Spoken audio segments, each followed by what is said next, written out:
Do you love love stories? Do you love Scooby-Doo? Do you love onions? Then stay tuned, everybody, because today we're going to review scary stories to tell in the dark.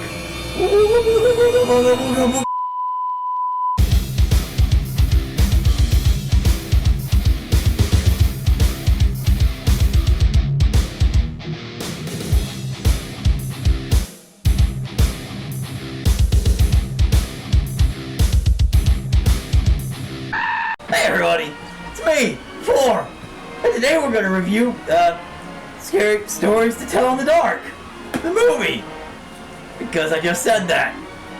Yeah, if you don't know, Scary Stories to Tell in the Dark, the movie, was based off of a book. This is the 3 books in one collection. Anyway, it was based off of a book that started in the 80s, 81, and lasted up to the series finale.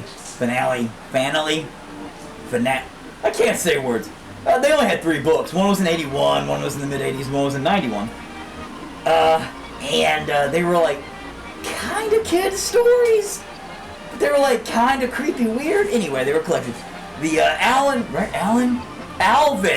and the Chipmunks collected them and then retold them from folklore stories around the world, whatever, you know, weird stuff that you collect here and there, just what really sold the stories, because a lot of it's crap you've heard around campfires at, you know, whatever Boy Scout camp you went to, or Girl Scout camp, or hashtag 2019 People Scout camp.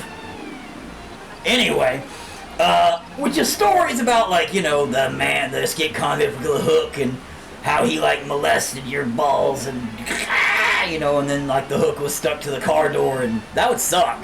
But, you know, weird stuff like that, okay?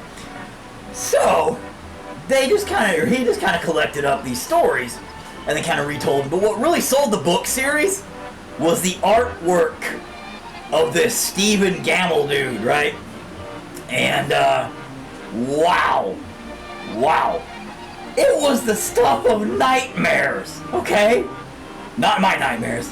If you saw my nightmares...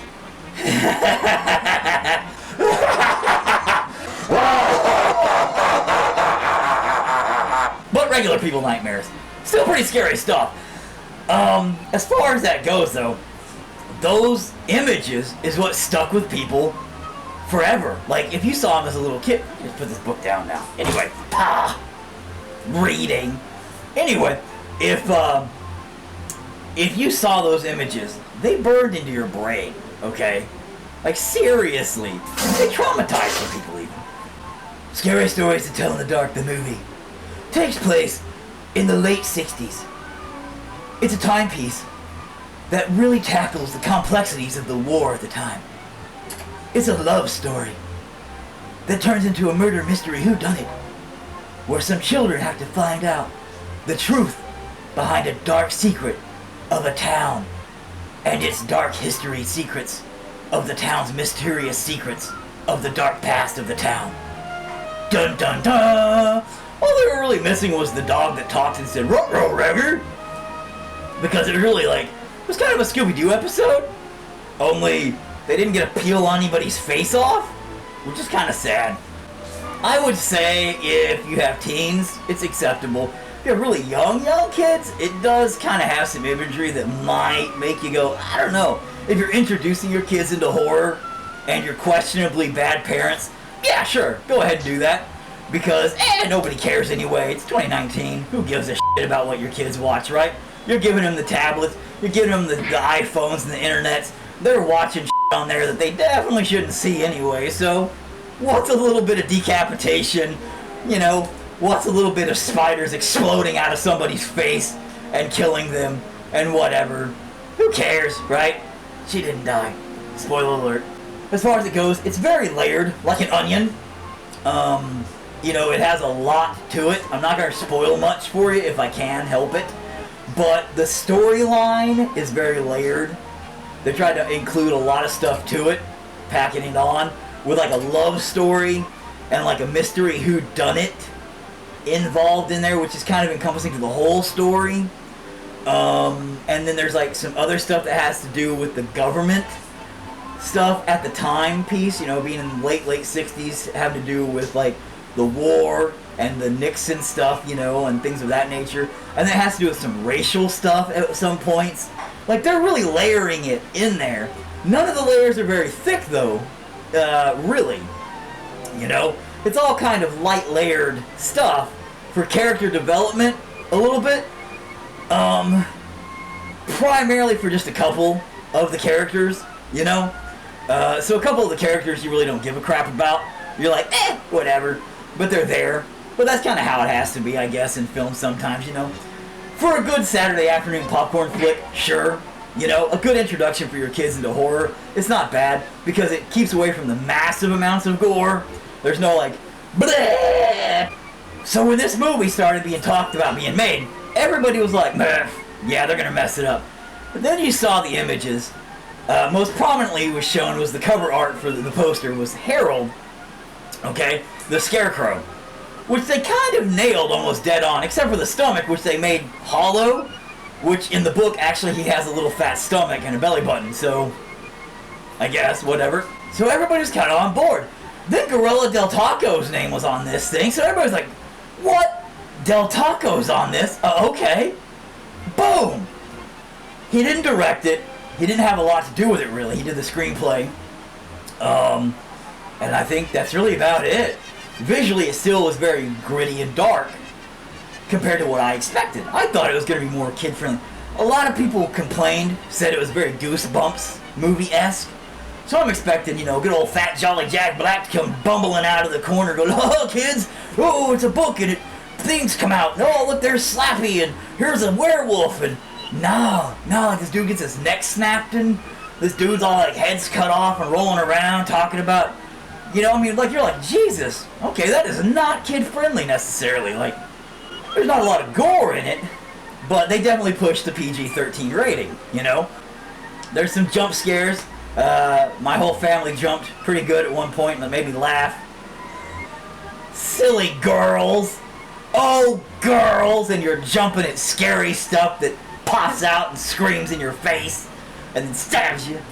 And women are scared of everything. Hashtag 2019, please don't get on to me about that, feminists. So as far as that goes, visually it's still pretty good. It's very dark, I gotta say. I gotta admit, it's very dark. But overall, it looks cinematically really well done. The acting's really good. The kids do a good job in that. The effects are really well done. Their ability to match up the artwork with the actual imagery that they used on screen was really good. They did do a good job transferring those images from the books over to the screen. So I do give them major props for that. The storyline, it was alright. If they would have taken the book itself and they would have created it into a Goosebumps series, say like Netflix or anything like that, I think it would have been a good idea. You know? Something like Tales from the Crypt. Something like that kind of stuff. CREEPSHOW. Something like, you know, an anthology-esque where each story gets 30 minutes as an episode, whatever.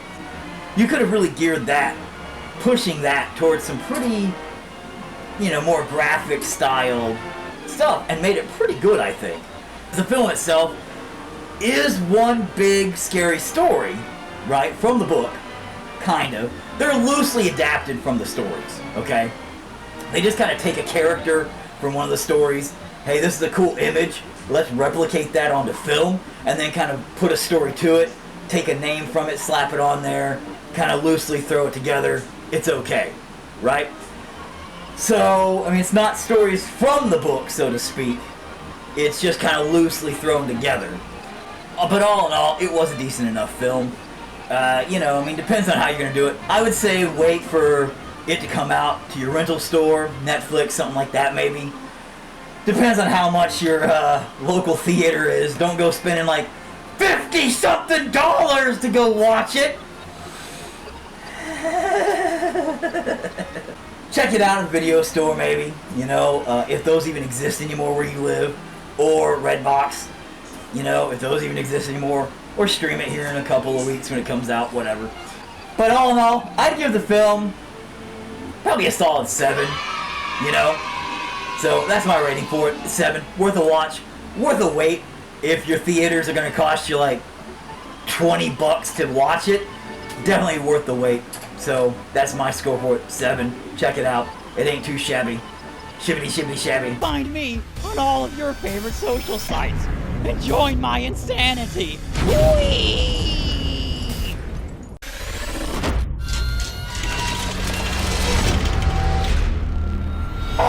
Look what I made!